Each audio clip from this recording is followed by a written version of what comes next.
This time we're going to be looking at Metroid Other M for the Nintendo Wii, which was developed by Team Ninja. You might know them from the team that brought you Dead or Alive or Ninja Gaiden and whatnot. And I gotta say, I wasn't expecting this, but Team Ninja actually told a good story. Any if it do have some plot holes still.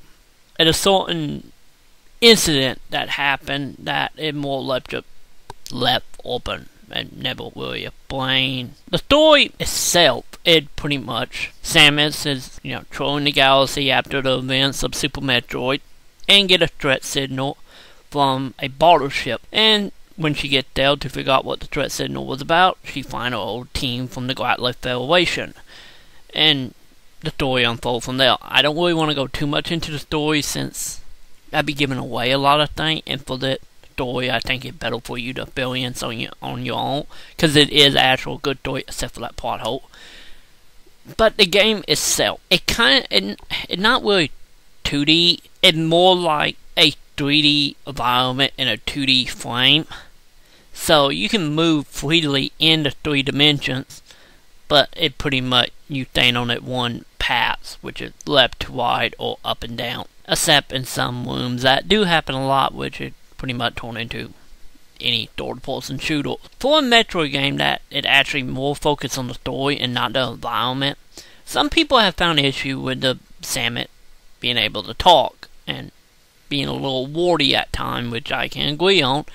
But to me personally, it never did affect or as a character in my eyes, since she seemed to always be speaking as a third person whenever she monologuing, like she telling the story to someone or a briefing or something, which by the end of it could have happened and could be the events of the game. It's just a debrief.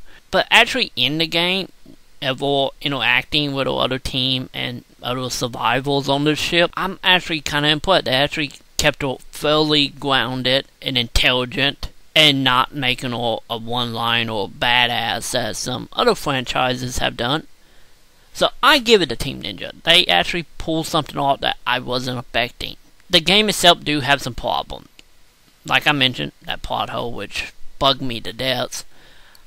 And the gameplay itself, it's how the game is framed. Every now and again, you won't be able to see what actually happening or what you are fighting in general. And some of the boss fight, I do gotta admit, these are some of the better boss fight I have played in video games in a very long time.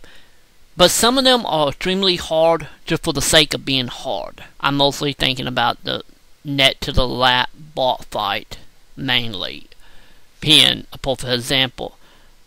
But some of the other boss fight, it really tap into the core of the nostalgia for Metroid in general, especially Super Metroid, with some of the music, some of the enemies. It's getting that vibe across as you once had back in the day of playing it on the Super Nintendo in the mid-90s. So yeah, overall, I'm impressed. I'm happy I got this and happy that I bought a Wii for it. So overall, I give Metroid Other M a 4 out of 5.